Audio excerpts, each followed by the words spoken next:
Assalamualaikum warahmatullahi wabarakatuh. Perkenalkan, nama saya Andi Rifa Kalista Adulwa dari jurusan Teknik Arsitektur, Prodi D4 Arsitek Bangunan Gedung, Politeknik Negeri Pontianak. Kali ini saya akan mempresentasikan hasil dari rancangan kos 3 lantai saya. Pertama, dari lokasi. Kos tersebut berada di Jalan Es Parmandalam, Kelurahan Benua Melayu Darat, Kecamatan Pontianak Selatan, Kota Pontianak, Kalimantan Barat, dengan guna lahan, perumahan kepadatan tinggi, dan luas lahan 460 meter persegi. Masuk ke pendahuluan.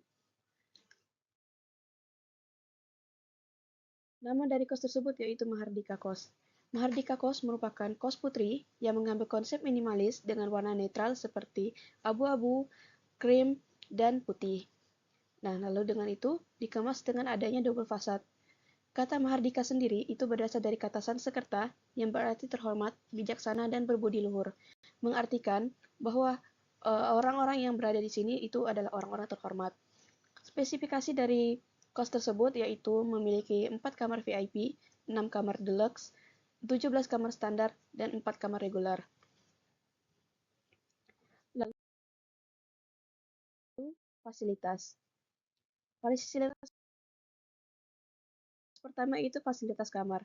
Terdapat 4 kamar yaitu kamar VIP, kamar deluxe, kamar standar, dan kamar regular. Kamar VIP sendiri memiliki fasilitas berupa kamar mandi dalam, dapur dalam, kasur, lemari, meja belajar, TV, dan AC. Kamar deluxe memiliki fasilitas berupa kamar mandi dalam, kasur, lemari, meja belajar, dan AC. Kamar standar yaitu memiliki fasilitas berupa kasur, lemari, meja belajar, dan AC. Sedangkan kamar regular hanya memiliki fasilitas berupa kasur dan meja belajar. Lalu untuk fasilitas penunjang. Pertama yaitu ada dapur umum. Dapur umum ini diletakkan pada lantai 2 dengan fasilitas yang disediakan itu berupa kulkas, wastafel, dan kompor. Lalu yang kedua itu ada kamar mandi dan WC umum. Diberikan pada lantai 2 dan lantai 3. Dan pada setiap lantainya itu memiliki kisaran 3 sampai 4 WC. Lalu ada ruang jemur. Ruang jemur ini terletak di lantai 3 yang menggunakan kanopi kanopi kaca dengan panel transparannya, memudahkan matahari memasuk untuk menyinari pakaian agar cepat kering. Lalu adanya parkiran. Terdapat parkiran dalam dan parkiran luar. Pada parkiran dalam tersendiri diperkhususkan untuk penghuni kos, sedangkan parkiran luar diperuntukkan untuk tamu kos. Lalu adanya fasilitas bersama, yaitu ruang tamu dan ruang komunal. Ruang tamu sendiri itu dipakai untuk menerima tamu, dan posisinya itu menghadap langsung ke void. Ruang tamu juga sebagai pembatas antara tamu dan penghuni kos. Lalu adanya ruang komunal. Ruang komunal dipakai sebagai ruang santai para penghuni kos, dan letaknya itu ada di lantai 2 dan langsung menghadap ke void. Lalu masuk ke analisis. Ya, ada 10 analisis yang akan dijelaskan di sini. Yang pertama itu dari analisis parkiran, penghawaan, pencahayaan, vegetasi, kolam, ruang komunal, fasad, pemanfaatan ruang, perkerasan, dan view. Pertama yaitu analisis parkiran. Parkiran itu terdapat 2, yaitu parkiran penghuni kos yang terletak di dalam bangunan dan parkiran tamu kos yang terletak di luar bangunan. Pada parkir penghuni kos itu terletak di dalam bangunan dengan kanopi kaca buram ya, yang memudahkan matahari itu tetap masuk dan tetap ada ventilasinya untuk aliran udaranya. Sedangkan parkiran tamu kos itu terletak di luar bangunan.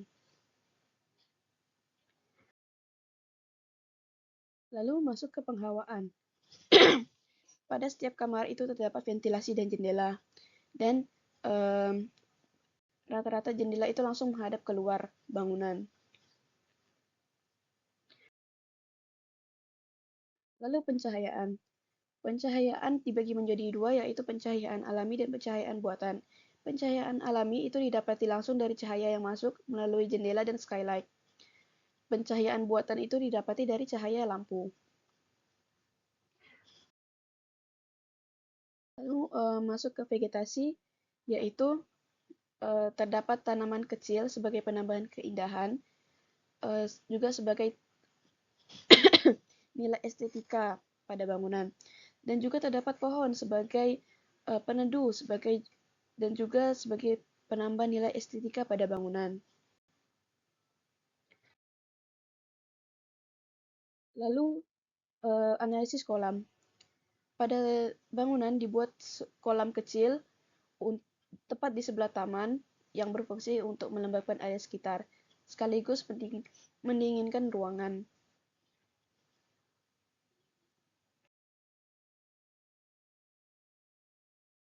Ruang komunal, analisis ruang komunal difungsikan sebagai area kumpul para penghuni kos. Letaknya tepat menghadap void agar dapat memberikan pemandangan dari atas ke bawah. Lalu fasad. Bangunan mempunyai double fasad yang berfungsi sebagai nilai estetika. Selain nilai estetika, fasad bangunan juga berfungsi sebagai sun shading. Lalu pemanfaatan ruang. Pada bangunan kos, selain kamar itu juga ada bangunan yang dimanfaatkan dengan fungsi yang berbeda-beda, seperti ruang jemur dan dapur umum. Ruang jemur tersendiri merupakan ruang terbuka untuk para penghuni kos menjemur pakaian. Dan dapur umum juga merupakan ruangan ruangan terbuka untuk para penghuni kos dapat melakukan aktivitas seperti memasak dan mencuci.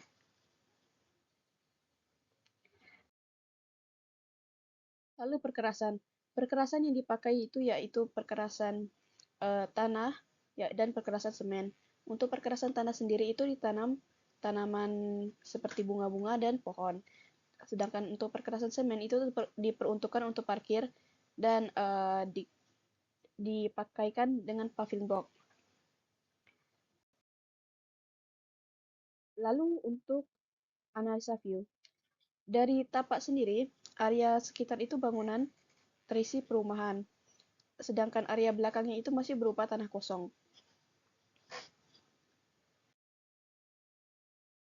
Ini merupakan gambar situasinya.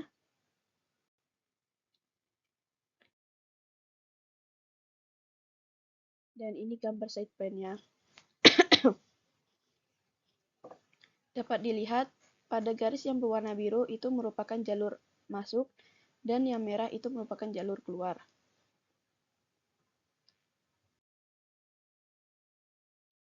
Di sini merupakan dana lantai 1 yang terdiri dari 4 kamar VIP dan 2 kamar deluxe serta 1 ruang pengelola. Serta juga ruang bersama berupa ruang tamu.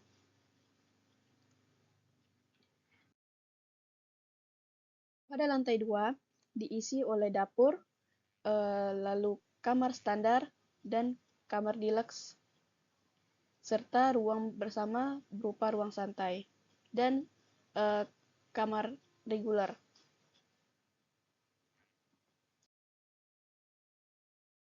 Pada lantai 3 itu berisi kamar reguler, kamar standar, dan WC umum. Serta ini merupakan dana lantai atapnya. Lalu tampak belakang, tampak depan, tampak samping kanan, tampak samping kiri, lalu potongan AA,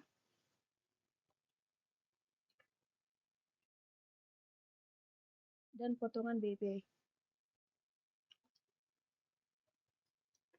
Setelah itu, kita akan masuk ke bagian animasi.